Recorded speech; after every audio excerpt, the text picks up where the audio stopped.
Hi everyone, happy Good Friday. How are you doing? The weather is gorgeous and glorious here. I'm struggling with not going out, but I might go out for a little bit of an essential walk later because I don't know about you, I'm just not finding it much fun when I'm going out for walks at the moment. That's obvious because you don't get that sense of freedom anymore that you would when you were usually going out of the house. So it just takes a bit of time to build up to that feeling, so I can actually block out the idea that actually something is really majorly going on with the world right now, and just give me enough chance to be able to block it out, and just be able to walk serenely and look at beautiful things. So anyways, that's a little bit of truth about the way I'm feeling at the moment. But on another note, I just had quite an exciting conversation. Well, what I would consider as an exciting conversation. Maybe it's not for everybody, but I was doing a bit of research this morning on today's topic, which is hot cross buns. Who doesn't love a hot cross bun? Delish. You're not supposed to eat them until Lent is over, which is today. So really, this is supposed to be the first hot cross bun of the year. And actually, in truth, for me, it was my first hot cross bun of the year. I know people would get them all year round. Shame on you. Only joking. But they are available all year round and they are super duper delicious. But aside from eating a hot cross bun, I thought I'd look into slightly different history. Now, I was in a pub recently with my friend Diane. I work with Diane and another lady called Jane. We work with a group called Knit and Natter, and we always have a really good laugh, and I come along and do these crazy sessions with them all, mainly cooking sessions, and it's just always really, really good fun. Over in East London, and there's this pub that we decided to go to because Jane was leaving, and it was called The Widow's Son. So I had no idea what this pub was going to be like, but went along and walked in. It had all recently been done up, but not in those kind of standards of where they've pulled everything out and not been traditional to what was there previously. They had been very attentive to detail. And over the bar, there was this string net, fishing net, of hot cross buns. So went and sat down with my friends, had a half a Guinness. Then they were like, "You don't do pints." I'm like, "No, that's a whole other story." And sat down, we were chatting, and found out that this particular pub is famous because originally, before the pub was there was a cottage. And this cottage was owned by this lady whose son went to war in the Napoleonic Wars. So we're talking 1802, 1801, and as a sailor.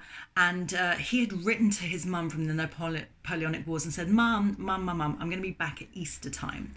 So she obviously got super excited, as any mother would. And so what she did was bake some hot cross buns. And as you can imagine, with the story, not happy ending, he didn't turn up. So each year from there on, every Good Friday, she would bake hot cross buns and then put one in a net or a place for her son. Now, apparently, when the cottage, when she had died, the cottage went to be knocked down. They found this net and full of hot cross buns, and heard about the legend.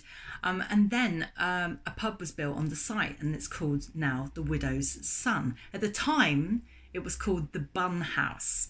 So each year, a Royal Navy sailor would take a hot cross bun to the pub, and it would be put in this net above the bar.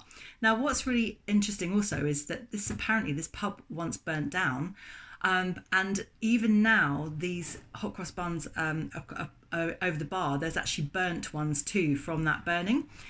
Now, when I delved into this a little bit deeper, it turns out that hot cross buns were meant to have magical properties because they were baked on Good Friday, which has very major religious significance, depending if you follow on the Christian faith or not.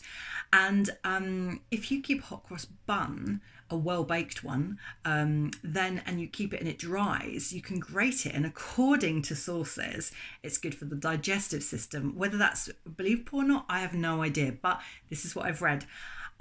So I did a little bit more research, and I found out that apparently a particular bakery in Chadwell Heath, which is actually really close to where I live, Mr Buns of Buns Bakery. Like, could you make that name up? Could you make that name any better? They used to deliver a bun every year to the pub, and then when the pub was closed, it was delivered to another pub for a bit. And it seemed that the tradition, I didn't know, I didn't ask when I was in there, because I've obviously got more excited about it now because it's actually on Good Friday. But I thought, I have to look this up on Google. So I did. So I looked up on Google and found out that there is a Mr Buns of Buns Bakery. So I call up and it's busy. The line's busy a couple of times. I'm like, okay, leave it. So I just thought I'd try one more time. So this lady picks up the phone. She didn't really know. She thought that I'd asked for a delivery of hot cross buns, but they hadn't got to me, and that she was really worried that they hadn't got to me, which kind of set me off laughing. But I was trying to explain that actually I'm going to talk about this on my YouTube channel. And do you know if there's any reality in this actual thing that's been happening every year? And she said no, but I think she still was confused about whether I got the order of hot cross buns or not. So we just said, oh, bye, and then put the phone down. Then I get a phone call back from the number, and it's this gentleman, and he's like, oh, hello, I'm the owner of the bakery. I was like, oh, hello, I'm so sorry, I'm sure you're really busy today, but I'm just wondering if you know about the tradition of sending buns from your bakery to the widow's son. It's like, oh no, Janine, she started something here. And he was so sweet. And we're chatting away. He goes, well, I'm not sure I do know about this, but I was here last year, Good Friday, and it didn't happen then. So I said, oh, well, there's this tradition. I told him what I've just told you. And he said, oh, that's absolutely amazing. He said, what's your name? And I said, oh, it's Janine. He said, Janine, where's that from?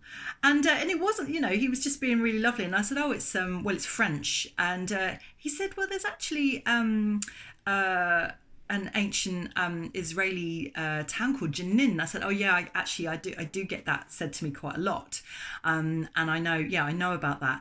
And I said, yeah, it is an ancient Hebrew name, and when you take it all the way back, it goes to embryo. It means embryo. But then I said then he said to me, he said, oh, that's a very lovely name.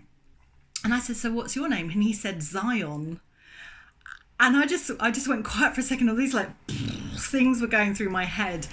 And I said, could you spell that for me, please? Because that's what I tend to do, if I'm being polite, and I just, don't maybe know, and I don't want to offend, and all sorts of things. And he said Zion, like Zion. And I was like, oh my God, this is amazing. I said, so do you mind telling me where you're from? And he said, oh, I'm from Jerusalem. And I just was like, wow, what a moment. I'm talking about hot cross buns. It's a pretty special, significant day in our calendar, in the Christian calendar. And I'm talking to a man who's baking Good Friday baked goods in East London, and it just felt really connected.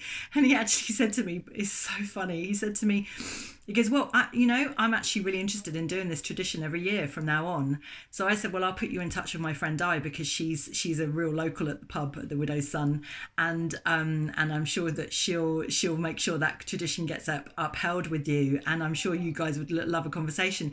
And then at the end of the conversation, he said, and just so you know, I've got a ton of hot cross buns here if you need any. I was like, thank you so much. I can't get there today, but if you do deliver to Leighton, then I'll be very happy.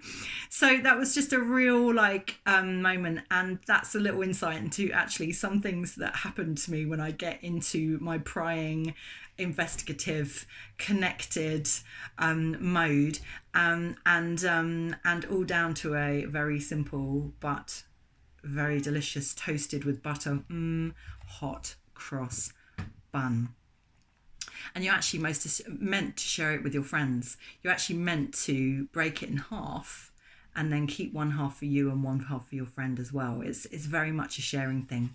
So that's it for me today. Happy Good Friday.